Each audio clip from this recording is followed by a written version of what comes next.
Coming to Gwagwalada to resume, it was with mixed feelings because the hospital was in bad shape. Everything in the hospital was down. Can you imagine a hospital where for 10, 15 years, water has not run in any of the wards, in the theaters, everywhere? Can you imagine that you are operating in a theater and you are calling water vendors from the road to bring water to the theater for you? They had only one functional generator, which was just about 45 kVA, that was servicing the radiology department and the theaters. And as soon as you put load from the theater and the X-ray, the generator will go down.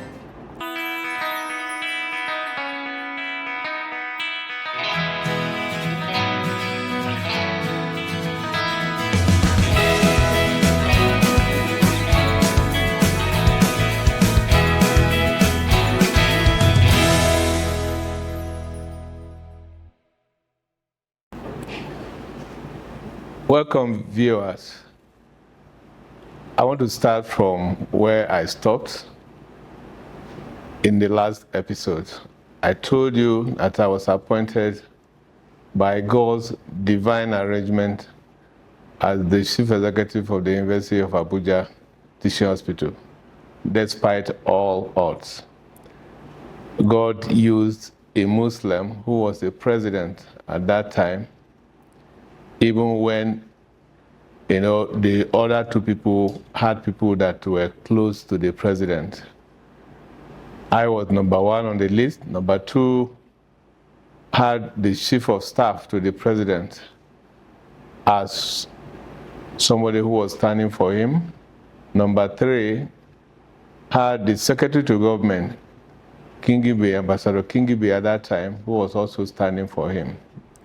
But by God's special arrangement, the night Yaradua was to take the decision, he bypassed all these two people. Ordinarily, when a file comes to the presidency, it goes through the chief of staff.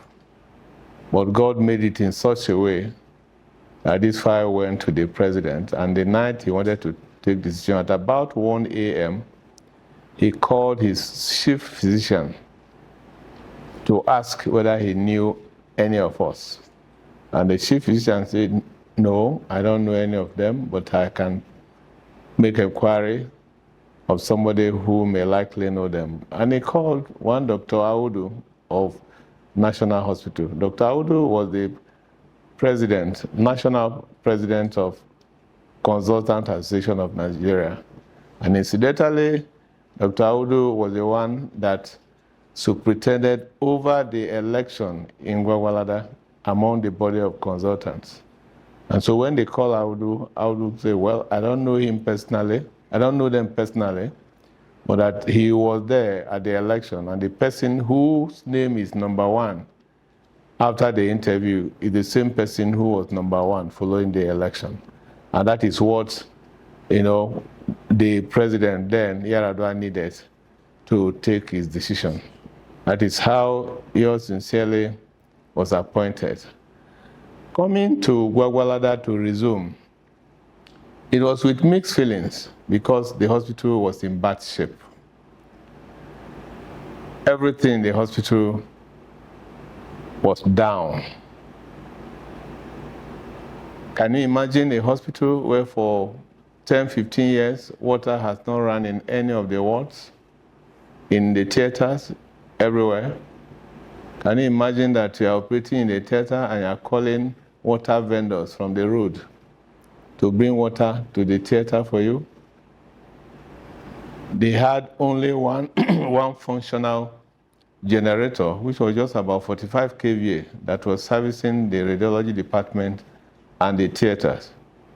And as soon as you put loads from the theater and the X-ray, the generator will go down.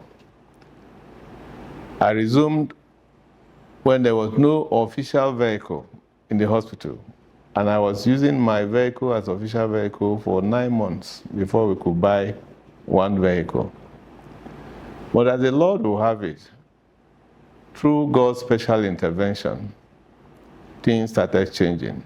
I had a group of brethren who were praying with me in the office and at home. I can't count the number of vigils we've held in the office of the Chief Medical Director. Shortly after about 6 months or thereabout, what was uppermost in my heart was to restore services in the hospital. Before now, they had told us that they surveyed water in about 10 places and they couldn't find water anywhere in the hospital. But by God's special leading, we called some water engineers and they surveyed and they said they could find water in commercial quantities in more than 10 places. And that is how we started digging boreholes. And we dug about 8 boreholes, erected overhead tanks, and reticulated the whole hospital within the first 9 months of my stay at the University of Abuja Teaching Hospital. The issue of light became very important, and we started, trying to make inquiries with how we can get light connected directly to the airport line. And God granted us favor. But before that time, we decided, using the little internally generated revenue that was coming to buy dedicated generators for various service areas. And in the first 1 year, we were able to buy generators, one dedicated to the theater, one dedicated to the X-ray, one dedicated to the laboratory, which were very key areas. And we were also able to get inverters. Solar was not very common at that time, so we were able to get 10 kVA inverters for all the major wards, that at least nurses will be able to work at night, not using torchlight or any other thing.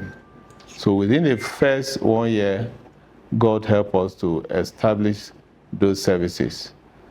And by God's special grace, we also were able to buy a 1,000 kVA generator that could service the whole hospital. So light reasonably was okay, but the issue of buying diesel also was another problem. But we're just rationing and making sure that essential services were restored. And we were able to, through God's divine favor, get connected to the line coming to the Abuja airport. So we're almost getting power supply 48 hours within the first 2 years.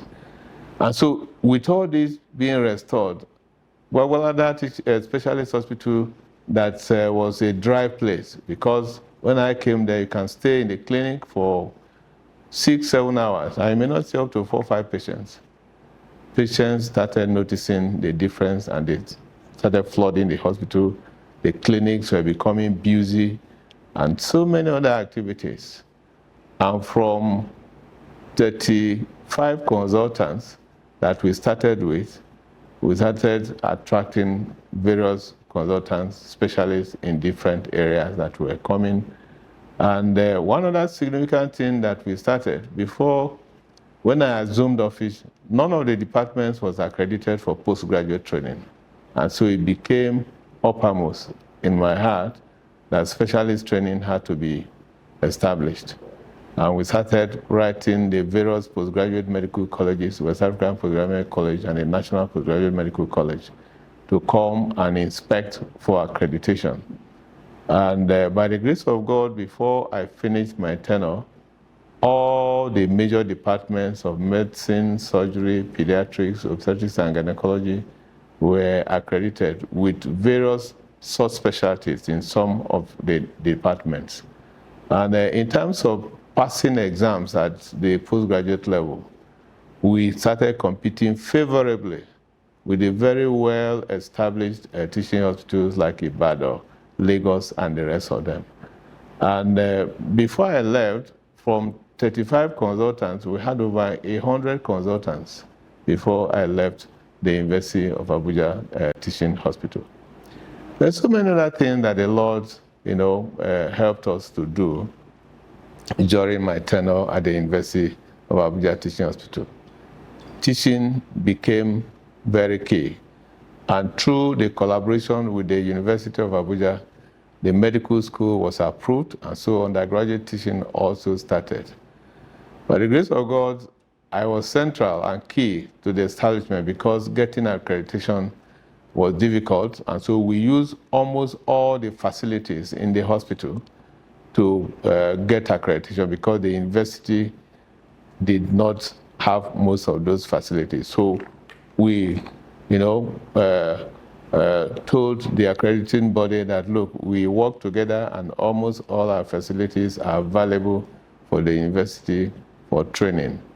And some of the difficulty they had initially was to absorb the lecturers in the university. And in one full employment, I absorbed about 16 lecturers, as honorary consultants from the University of Abuja to serve as honorary consultants in the teaching hospital. And so the hospital started very well, and we became a name to reckon with among our peers, and God helping us, everything is still going on very well. So in the next episode, we'll tell you some of the exploits that God also helped us to do at the University of Abuja Teaching Hospital. Thank you. Ladies and gentlemen, in a certain sense, I am a witness to what Dr. Labi just told you. My own father was on admission in that hospital for about a month, the year 2001. He eventually died in November 2003. That hospital was just a glorified clinic. It was called Specialist Hospital. Can you imagine, in Nigeria's federal capital, the biggest and the greatest black nation on the face of the earth, capital city of Nigeria, #1 hospital, the capital city of Nigeria, 15 years, no water, no light, 1 generator. You need to go and see how extensive and big and huge that hospital is. But no righteousness, no fear of God. The Bible is very clear. Proverbs chapter 14, verse 34. Righteousness exalts a nation, but sin is a reproach to any people. Does it mean that government did not allocate money to the hospital for 15 years? That money did not come to the hospital to buy generators for 15 years? Money did not come to the hospital to sink boreholes for 15 years? It is leadership. The fear of God is the beginning of wisdom, and that is what we are hearing about. The fear of God. I have always said it, again and again, nobody qualifies for public service to hold even the least possible office in public service if you are not somebody who fears God. You can see Nigeria for yourself. I thank God for the life of Doctor. You will hear more, but you can see what difference a child of God makes. The fear of God. That is what is lacking in Nigeria. 858 billion.